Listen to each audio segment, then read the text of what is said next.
Bien, comme on peut le constater, c'est un mama que le Rabbi a prononcé Shabbat Parashat Balak, Zayin Tammuz, le 7 Tammuz, 1984, Tafshin Dalet Mem. Il y a plusieurs mamarim, comme vous voyez, avec le même niveau en avril.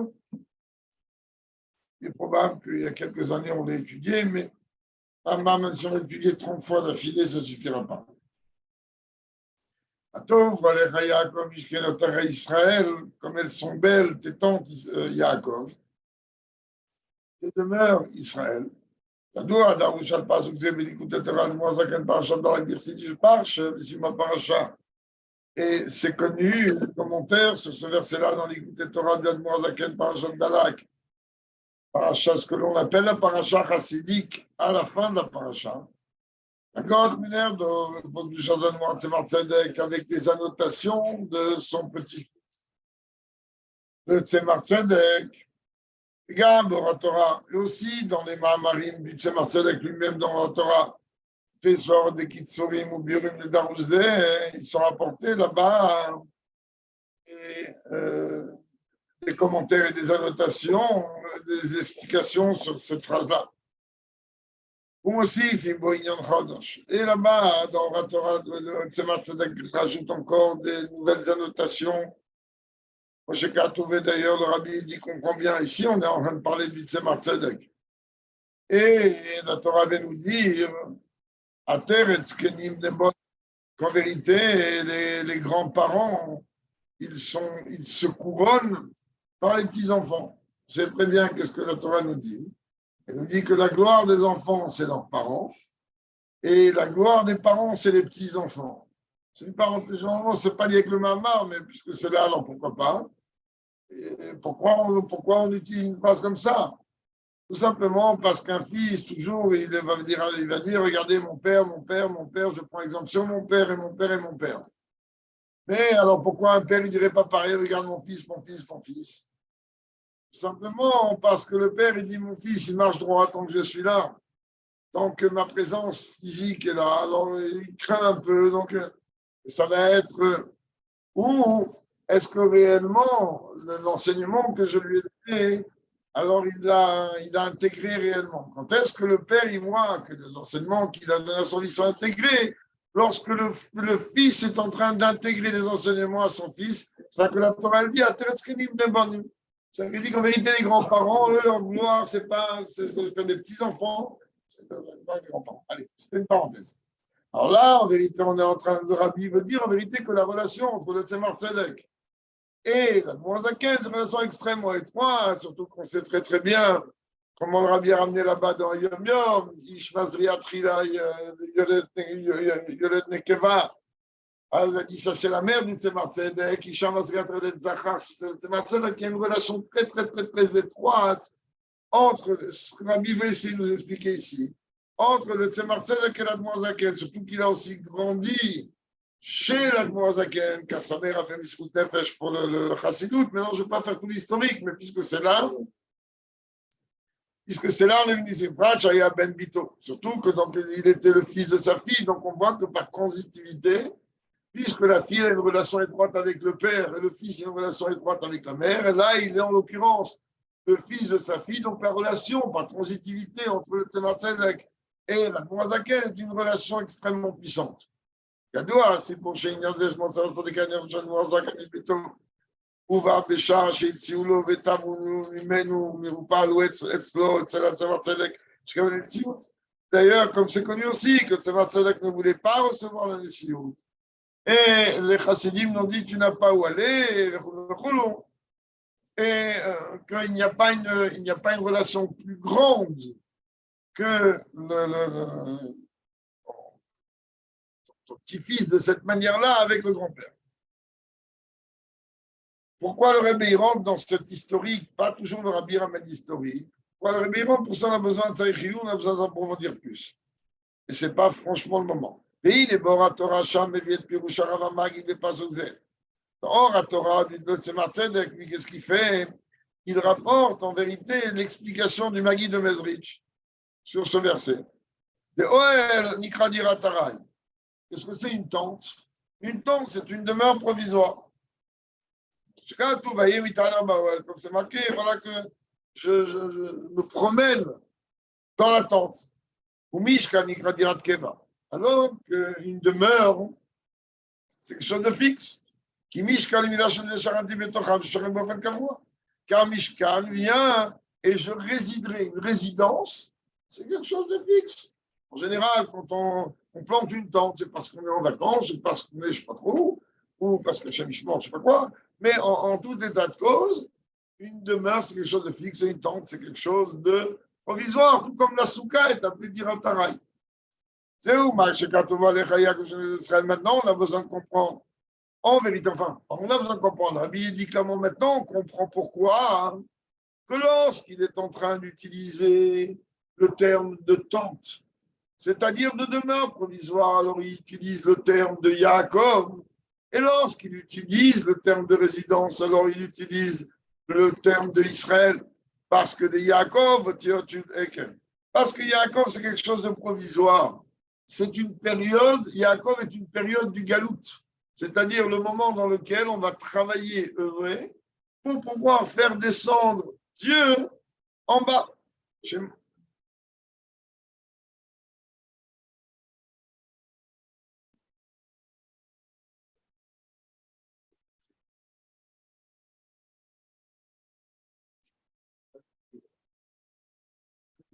C'est une prophétie.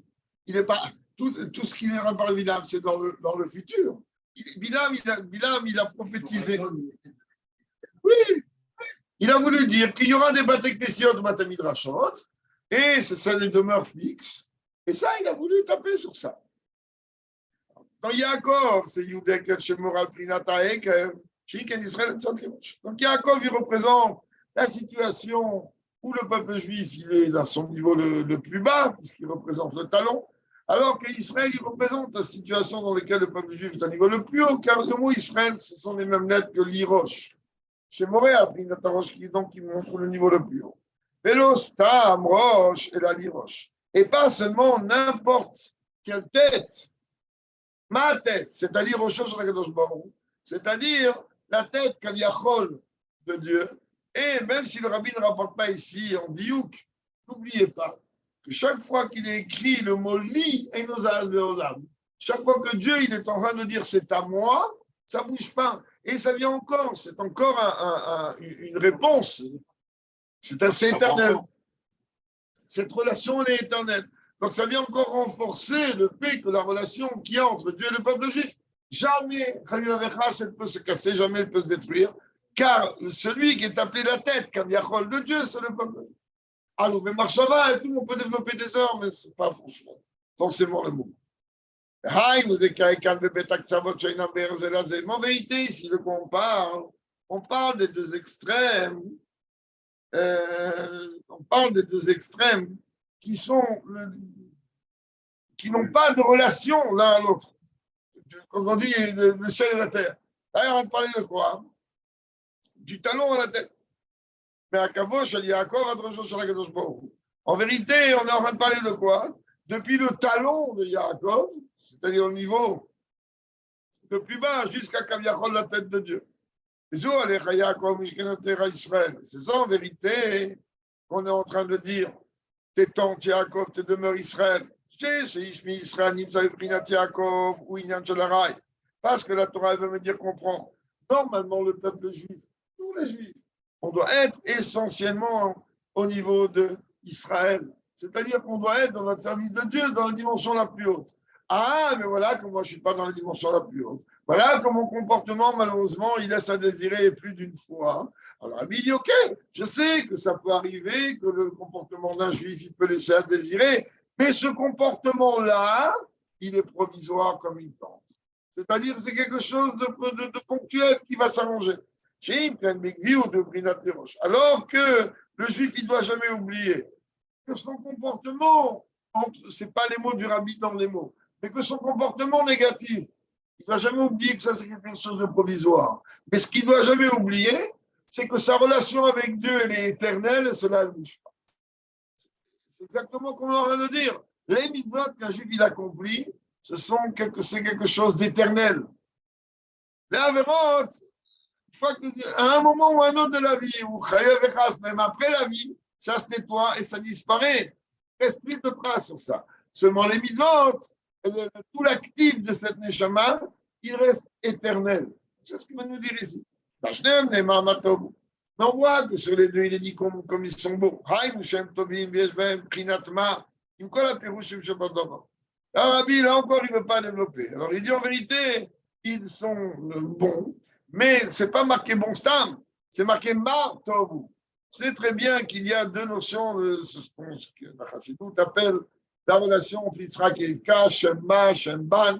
On est en train de parler de différents noms de Dieu, que Shemban, il représente le birour de Nefesh Bahamid, le Ban de 52, c'est la même dimension que Behema, avec le Nefesh Bahamid. Et c'est pour ça qu'il faut deux marquer pour ça. Le Shema, il représente Adam, il représente la dimension de Bitoul. En même temps, Adam, la notion de Méod. Enfin, le Rabbi dit que la Pirouchi ne veut pas développer, ce n'est pas moi qui vais maintenant m'amuser à développer quoi que ce soit.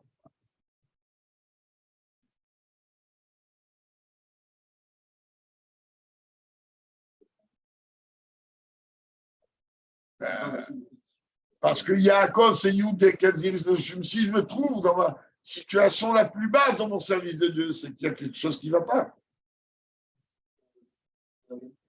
C'est pas que la galoute. Yaakov, c'est pour ça que tu vois dans les prophéties de Bilam, là-bas, il y a un autre maïman. Si Bilam, il dit, il n'a pas vu d'Averot chez Yaakov. Ça veut dire que la dimension de Yaakov à la base, elle représente la situation d'un juif tel qu'il est au niveau le plus bas, où il pourrait fauter malgré tout. Dieu dit, il va faire tchouva, donc il n'y a pas de faute. Puisqu'il va faire tchouva, alors il n'y a pas de faute. Puisqu'il a une porte de sortie, il va nettoyer ça, donc il n'y a pas de faute. Mais en vérité, Yaakov, il représente les 6 jours de la semaine. Puis on peut parler des siècles, c'est brachot de Bilam. Yaakov, il représente les 6 jours de la semaine, Israël, il représente le Shabbat. C'est pour ça que pendant les jours de la semaine, malgré les difficultés, alors le Ibit Amen, il n'y a pas de situation tendue, il y a des choses qu'on peut toujours réparer. Alors que lorsque ça arrive, le moment du Shabbat, tu n'as pas besoin de Hamal, ou tu peux encore rentrer encore beaucoup plus profondément. Yaakov, il représente la dimension du Galout, et Israël, il représente la dimension de la Géoula. Et beaucoup. Et il explique là-bas le Tzemar Tzedek dans la Torah. C'est où ההפרש בין גיוטטים לתורה דבעלי עסקים יעקב, שהוא באופן ארעי, לימוד התורה לתלמידי חכם ישראל, שהוא באופן קבע. Tzemar Tzedek, il propose une autre définition. Il dit, comprends bien, Yaakov, on ne va pas le bouger, lui, il représente la dimension araï, provisoire. Israël, il représente la dimension fixe. Elle m'a dit, de quoi on parle aussi? Notre interprétation que le Tzemar Tzedek il apporte, et on est en train de parler en vérité de la fixation du temps d'étude des Juifs. Tu ne peux pas comparer un homme d'affaires, un homme qui travaille, et un homme que lui, il est là toute la journée à étudier. L'homme qui travaille, son étude, que tu le veuilles ou non, elle est appelée provisoire, même si c'est un temps fixé. Quand même, elle est appelée provisoire, alors que l'étude est Talmidei Chachamim, Israël, c'est quelque chose qui est constant. Comme ça, Tzemar Tzedek explique. Attends, Rabbi va dire que le Tzemar Tzedek va aller beaucoup plus loin que ça, c'est-à-dire que ce que lui a apporté comme pirouge dans la Torah, ce n'est pas la kavanah de son grand-père, l'Admor HaZaken dans l'Écoute Torah.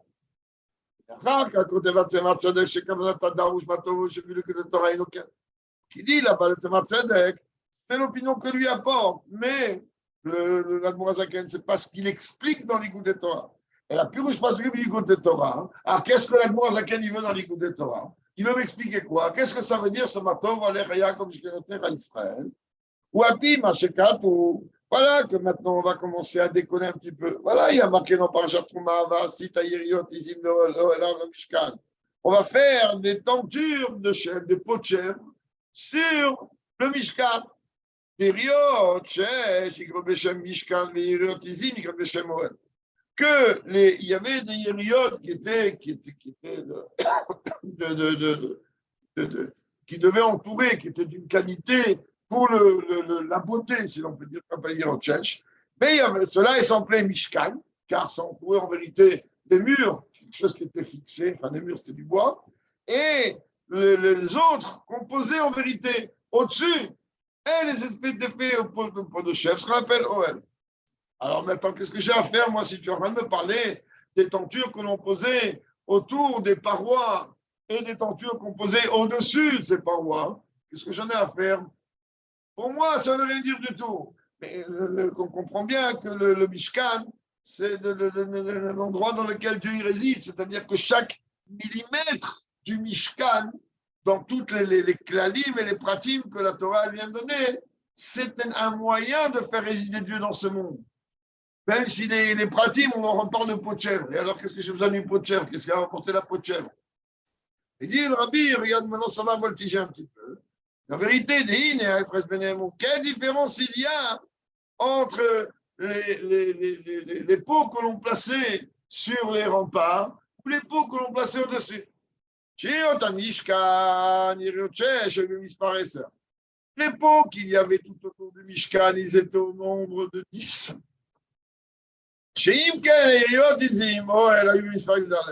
Alors que les peaux de chèvre qu'il y avait au-dessus du Mishkan, elles étaient au nombre de 11. Et la Kamouvan, je pense qu'on en a parlé plus d'une fois dans les Dvarduyot sur le Nissan. Alors il dit, alors maintenant, rappelle-toi bien de quoi on parle, des mises par Yudal Fromaz Lavodat Abiru Biklipat Noga. Le chiffre 11, son travail à lui, il est de faire le birou de Klipat Noga. Ça veut dire Yudalef, parce que le chiffre 11, sa source, elle est totalement négative, comme on a expliqué.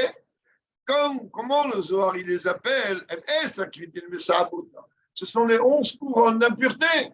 Donc, le chiffre 11, il y a un combat à faire. Je ne vais pas rentrer maintenant à refaire le Fordringen. Chacun comprend. Là, on le voit clairement. Le chiffre 11, il y a un birou à faire avec ça. Et d'ailleurs, comment on voit quel birou il y a à faire? Il dit tout simplement, Imprinat Levona, c'est comme la dimension de Levona. On sait très bien que dans les 11 espèces, en sens qu'il y avait, il y en avait une qui sentait très mauvais. La reine est mériotissime. Ça, qu'en vérité, les peaux de chèvre, la peau de chèvre sent extrêmement fort, extrêmement mauvais. Même si tu vas la tanner, tu vas la ranger, c'est une peau de chèvre, que tu le veuilles ou non. Hein? Parce qu'elle était posée dessus. Sur le web. La reine est mériotissime. Et on sait très bien que la chèvre, comme c'est marqué dans le Gemara Shabbat, on en avait parlé d'ailleurs plus d'une fois, elle représente l'obscurité. Marazal, comme la Gemara dit là-bas, non. De la même manière, ouais, les 11 couronnes de Kitrin, ils représentent Prinat Levona. Que les Hiriot, elles sont, c'est le 11e. Mais le 11e, il inclut, il englobe toutes ces dimensions-là. Alors maintenant, la Gemara dit, pour quelle raison?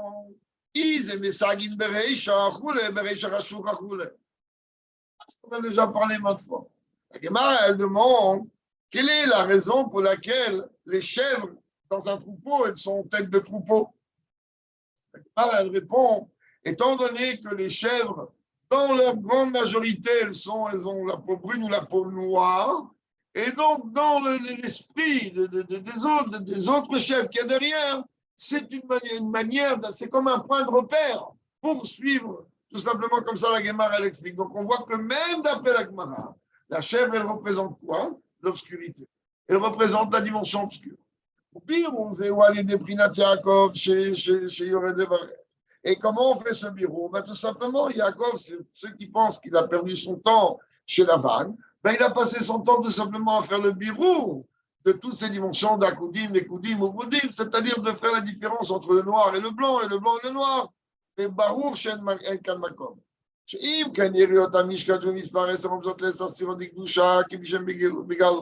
Alors que les Yériot, les tentures qu'il y avait autour du Mishkan, elles sont au nombre de 10. Et elles, en vérité, elles représentent les 10 pirotes de Kusha.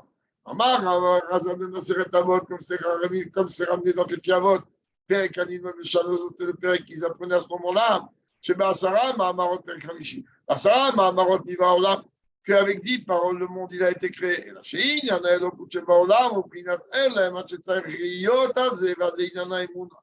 C'est où Achidouj Mishkinotera. Et on sait très très bien que toute la dimension du divin dans ce monde, elle est voilée, jusqu'à même qu'il y en a qui ont besoin de preuves, et il y en a même qui ont besoin, jusqu'à qu'on a besoin de nous dire c'est ça la Emouna. En vérité, le Rebbe dit, nous, on donne une réponse globale en disant ben, c'est notre Emouna, c'est notre foi.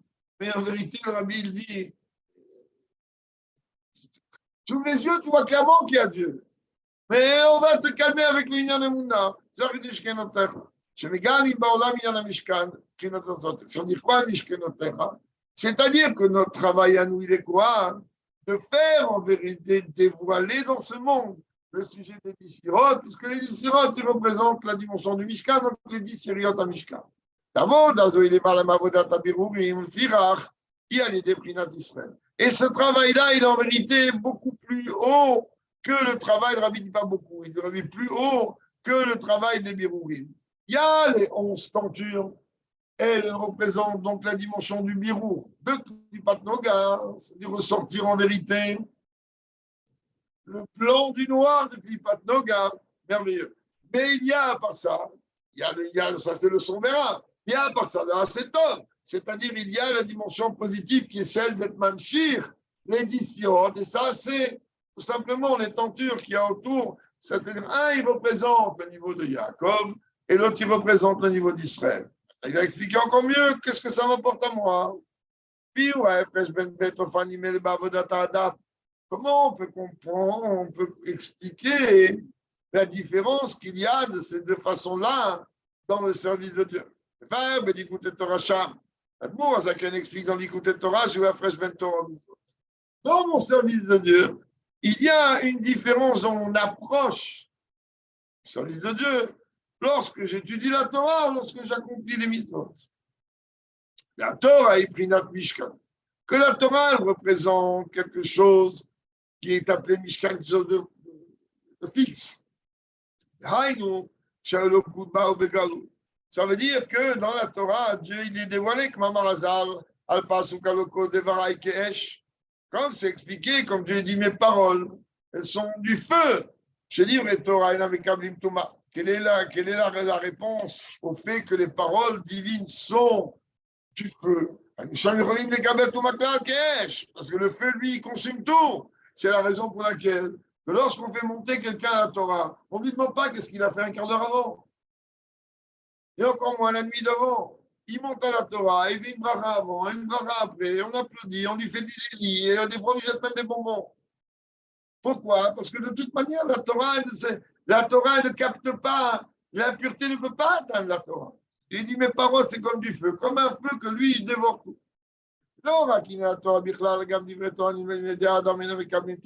C'est pas seulement la Torah dans sa globalité, mais même quand un individu, un juif, en tant qu'individu, il étudie la Torah, ces paroles de Torah à lui, elles ne sont pas réceptives des dimensions de Touma. Alors que quand on veut parler des mitzvot, d'accord, les mitzvot, elles ont été données par rapport à quoi? Par rapport aux choses matérielles. Dès que tu es en train de parler de matérialité, alors vas-y, automatiquement, tu arrives vers un combat. Un combat du divin avec la matière. C'est-à-dire, il n'y a même pas un combat, c'est la matière qui tente de combattre le divin.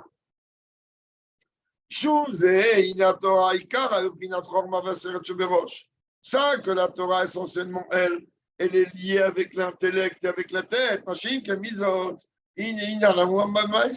que les mitzvot, c'est un acte, c'est une action. C'est où comme Israël. Voilà une explication de l'explication. Ça veut dire quoi qu'on a envie de dire tes tantes Yaakov, tes demeures Israël. Que quand on est en train de parler de mon service de Dieu à travers la mise en application des mitzvot, cela est comparé au niveau de Yaakov, puisque ça et que le niveau de Taon plus bas et le mitzvot c'est élevé, la matérialité, prinatma, c'est notre action. L'avoda de l'Imouna Torah Mishkan et le service de Dieu à travers l'étude de la Torah, que ça c'est quelque chose de fixe. Il y a l'idée d'Israël au tir roche.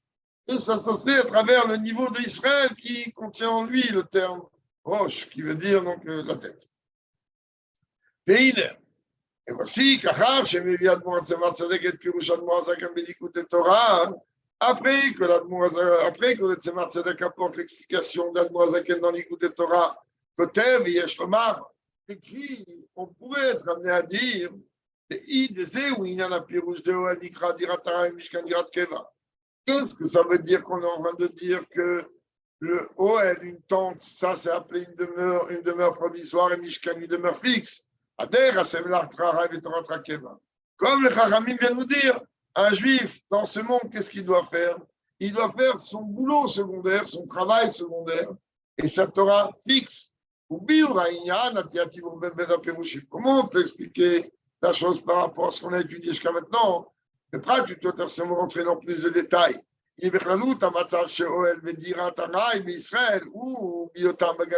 Quand est-ce qu'il y a cette situation où il peut y avoir une situation de provisoire et de fixe? C'est uniquement en Galout.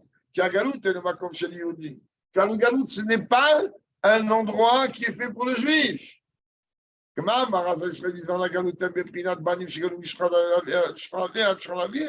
Comme c'est marqué que le peuple juif au moment du Galout, c'est une marque connu, ils sont comparés à quoi? Comme des enfants à qui le père dit lève ton table, va-t'en d'ici. Il a été rejeté de la table de ses parents. Mais n'oublions pas, dit, ne découpe pas, ne fais pas un découpage à ta manière à toi. On est en train de bel et bien dire, on est en train de dire, ok, d'accord, il a dit, vas-y, lève-toi de table. Ton comportement, il n'est pas digne de cette table. Va-t'en, lève-toi et sors. Mais à qui on parle? On parle à mon fils. Ça reste toujours mon fils. Même s'il est dehors, c'est mon fils. Comme on a dit un peu plus loin, Ben Bandayer. Je lui ai dit, qu'est-ce que vous voulez? Vous voulez attaquer mes enfants? C'est mes enfants. Ok. Ils ont fait, ils ont commis, ils ont fait. C'est mes enfants.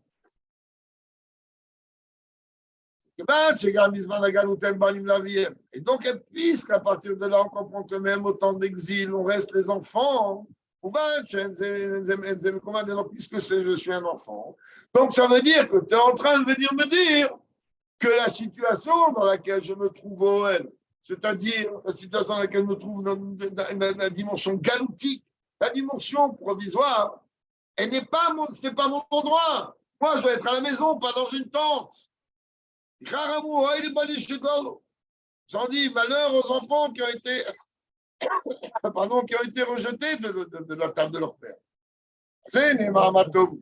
Mais en vérité, ça on dit, malgré tout, même si on se tourne des dimensions de tente, qu'est-ce qu'on dit? Comme elles sont belles, tes tantes, Yaakov.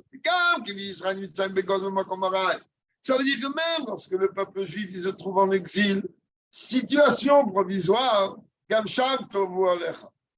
là-bas, le travail du peuple juif, il est beau, il est bon. Pourquoi? Parce que même en galoute, qu'est-ce qu'on fait? Surtout en galoute, qu'est-ce qu'on fait? On fabrique, confectionne, si l'on peut dire, une demeure pour Dieu. Car qu'on comprenne bien, ça ne veut pas dire qu'aujourd'hui, on est en train de se préparer à fabriquer une demeure pour Dieu plus tard. Pas du tout. Et la terre vous même si aujourd'hui je ne vois pas, je suis assis en train d'étudier la Torah, je suis en train de faire une demeure pour Dieu, je ne vois pas, je change de lunettes. On va voir l'ophtalmo. Et dans ce cas-là, la vie, il comprend bien. C'est pas, on verra à la maison, la demeure, comment ça va être. Pas de ça qu'on parle. Aujourd'hui, même chaque instant que tu accomplis une mitzvah, tu fais une demeure. Je dis, on sait qu'aujourd'hui, tu ne vois pas. Mais force le Tanya, comme le Tanya, il rapporte, j'ai mitzvotem et la chante Sarta vechibou.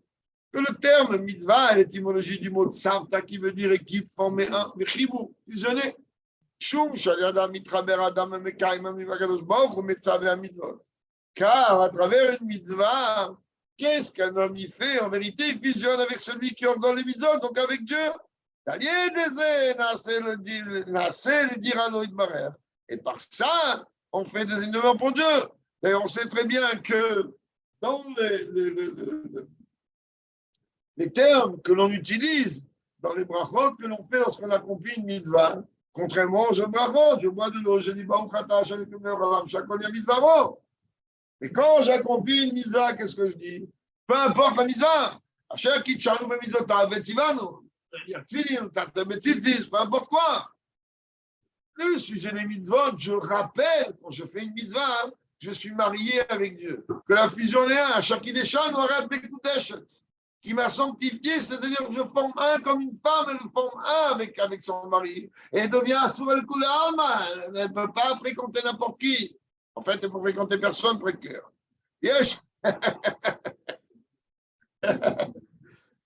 C'est ça que j'ai rectifié tout de suite. Yes, ça va. C'est Gabi, relation d'Iratara et d'Iratkeva. Vérité, comme ça on peut dire, comme ça on peut expliquer la distinction qu'il y a entre une demeure fixe et une demeure providente, une demeure fixe. Bien qu'en vérité, l'endroit provisoire, dans le moment où d'accord on l'appelle Oel, et l'endroit fixe on l'appelle de maison fixe. Mais le chidouche, le Tzemar Tzedek, il dit que même en galoute, c'est-à-dire même dans une situation provisoire, chaque action que tu fais, c'est une demeure, car chaque action que tu fais dire à Betartoni, même si aujourd'hui tu ne vois pas. C'est-à-dire, toi, en vérité, dans une situation dans laquelle tu es dans une situation dans laquelle tu es dans une tente. C'est une situation provisoire, mais à travers cette tente, et dans cette tente, qu'est-ce que tu fais? Tu construis une demeure. Aussi, il me dira l'Esbar Betartoni. Ça, donc ça met quelque chose donc, qui est fixe.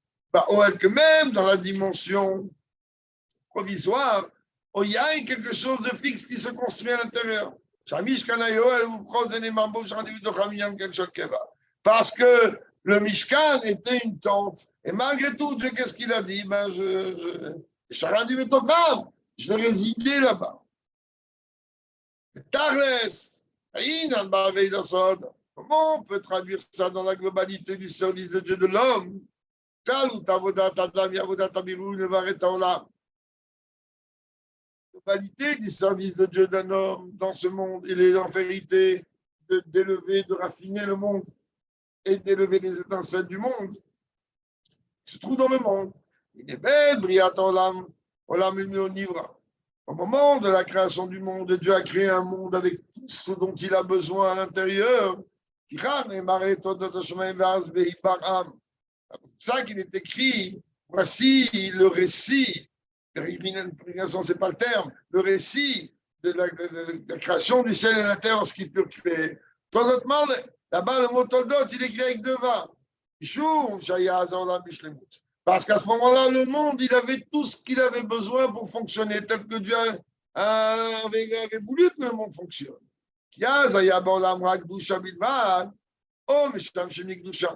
ce moment-là, il y avait dans le monde, même le Yetzirah, à ce moment-là, dans le monde, il était un méchamash de la Gdusha. Il était un shamash, il était un employé, il était au service de la Gdusha. Ah, tu vois, qu'est-ce que j'aurais aimé fait de me taire, c'est la phrase qui suit. Ah, tu as fait, voilà, Rabbi vous dit, Mazouz, il ne vous a pas menti.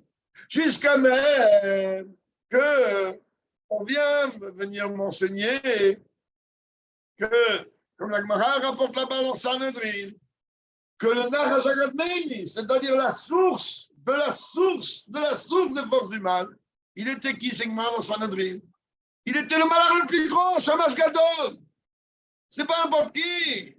C'est celui qui a dit à Dieu, mais pourquoi moi je me mets devant toi, qu'est-ce que tu vas créer un homme? Il va faire quoi cet homme? Il va faire quoi?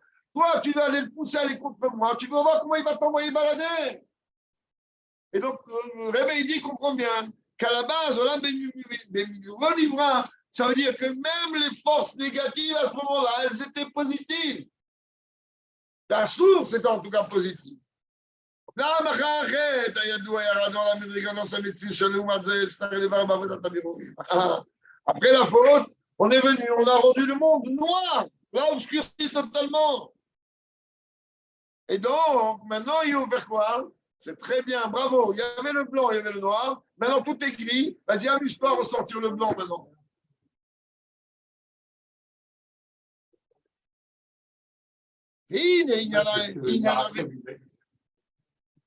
C'est les termes qui viennent tout de suite.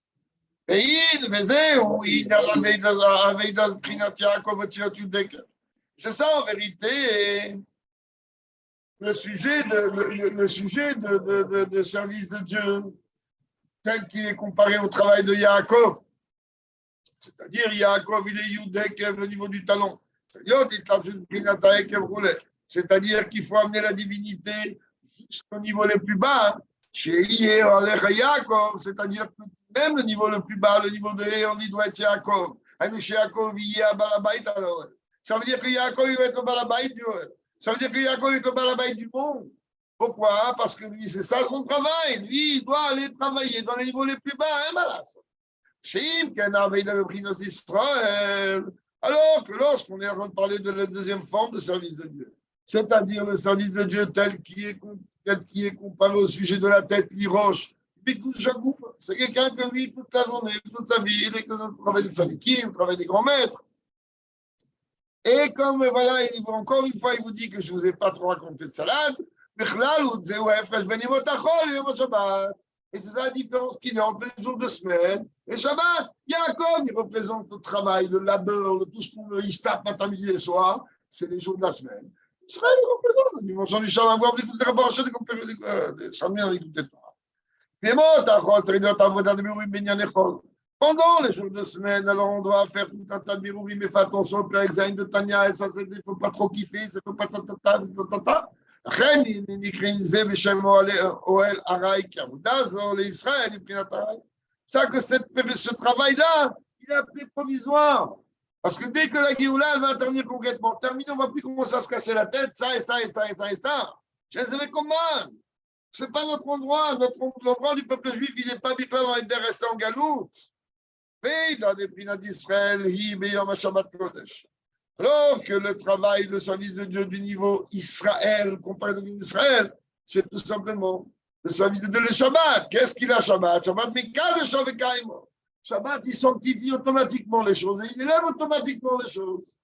C'est pour ça que Shabbat, il n'y a pas tellement, il y en a de kafia, il y a une avodat abirourim, elle se fait d'elle-même. Comme on a déjà expliqué, que le monde Shabbat, il fonctionne non pas avec le niveau, puisque כמובן וגם פשוט, Dieu, Shabbat Vaïnafash, il n'a pas créé le Shabbat. Alors comment le monde dit, tiens, si Dieu ne prononce pas les 10 paroles, ça m'a même d'intérêt bossé. Il y a Shabbat, le monde il s'élève au niveau de la marche Shabbat. Donc automatiquement, Shabbat, tout ce qu'on fait, ça a une élévation. On a une aide tout à fait particulière. Chez vous, me comment chez Israël, Goy Kodesh. Et en vérité, c'est ça le véritable endroit du peuple juif qui est appelé un Goy Kadosh. C'est pareil aussi quand on parle de Yom Tov, que lui aussi il est appelé Kodesh. On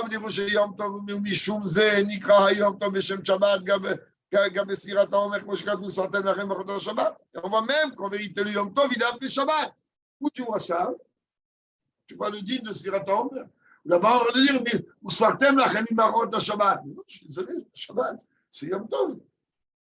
On voit que le Yom Tov, lui, que le Yom Tov aussi, il a cette relation.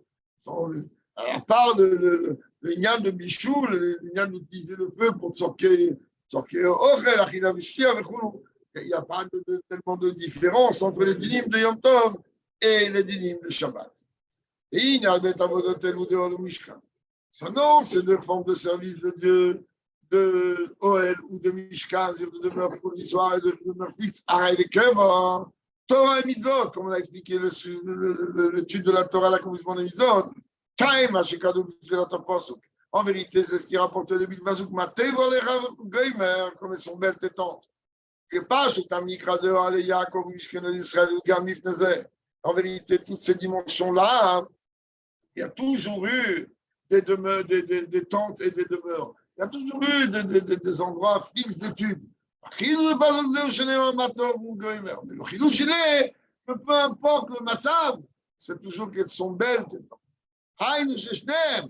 Ça veut dire que, c'est-à-dire qu'aux yeux de Dieu, puisque Bilam, en vérité, il ne fait que rapporter ce que Dieu il est en train de dire, que même la dimension provisoire, elle est belle.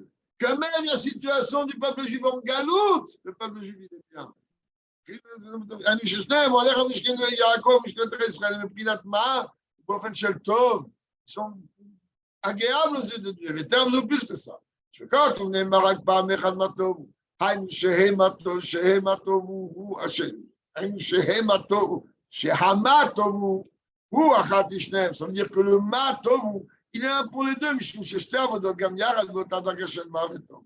Parce que les deux formes de service de Dieu, aussi bien le service de Dieu du juif pendant le moment du galout, où on ne voit rien, où on ne ressent rien, où on se demande, mais à quoi ça sert tous les efforts que j'ai faits, tout ce que je suis en train de faire. Alors les deux, ils sont matos.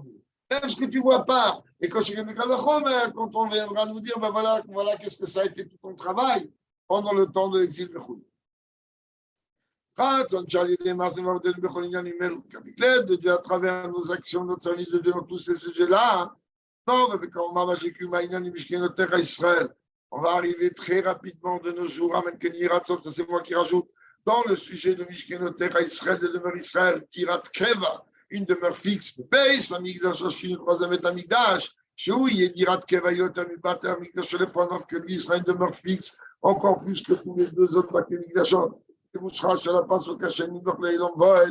Comme Rashi explique sur le verset, Dieu va régner à tout jamais. À ce moment-là, le Beth Amikdash, il sera une demeure éternelle. Et lui, en vérité, il englobe les deux Beth Amikdash. Parenthèse très rapide qu'on ouvre, qu'on arrête d'imaginer qu'il y a trois Beth Amikdash. Il n'y en a jamais eu trois, il n'y en aura jamais eu trois. Il y a un seul et unique Beth Amikdash. Un seul et unique Beth Amikdash. Seulement dans ce Beth Amikdash-là, il y a des étapes. Le premier, il avait trois niveaux, c'est les trois mondes d'Assia,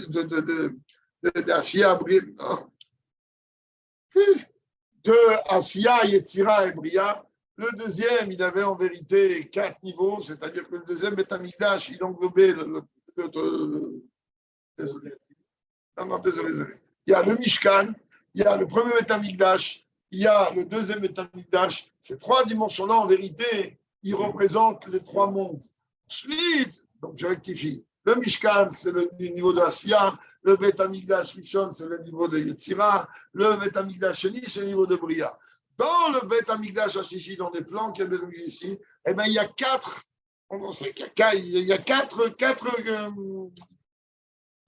répartitions, il y a quatre Ezrat Hashim, Zamarim, il y a quatre. S'il représente le niveau d'Atsilut, c'est la quatrième lettre. Donc, il dit c'est le même Beth Amikdash, seulement il se dévoile d'une manière progressive au fur et à mesure. Et les Pekouda Mishka Mishkala et d'autres. Ah, c'est clair. Et les Pekouda Mishka Mishkala et d'autres, ce Beth Amikdash est même pris notre Mashkon. En vérité, les deux Beth Amikdash, c'est comme un dépôt. Je disais, Mouva, Shem Yarzerou Beth Amikdash de Shishi. Dans ce cas-là, il est clair net, puisque ça a été déposé. Il va revenir trois Beth Amikdash. Et donc, on verra en vérité que c'était qu'un seul et même Beth Amikdash. Et là, on rajoute. Donc, on voit ce qu'on vient de dire. Il y aura, étant donné qu'au moment de la Géoula, il y aura donc ces quatre dimensions-là. Depuis le Mishkan de Moshe Rabbeinu jusqu'au troisième Beth Amikdash. En vérité, ça ramène les quatre niveaux. C'est pour ça que dans le troisième Beth Amikdash, encore une fois, il y a quatre compartiments dans le dedans. Avec la venue de Mashiach rapidement de nos jours. Amen, Kemiratson, Ken, Chag Géoula, sa mère, on rappelle que Shabbat et dimanche, on ne dit pas Tachanoun, c'est des jours de Forbringen, et c'est des jours que l'autre, il vidvat Galakadosh Baruch, que chacun il doit se sentir concerné par ces ignads-là, et qu'avec l'aide de Dieu, qu'on puisse vivre avec la Géoula très mondiale.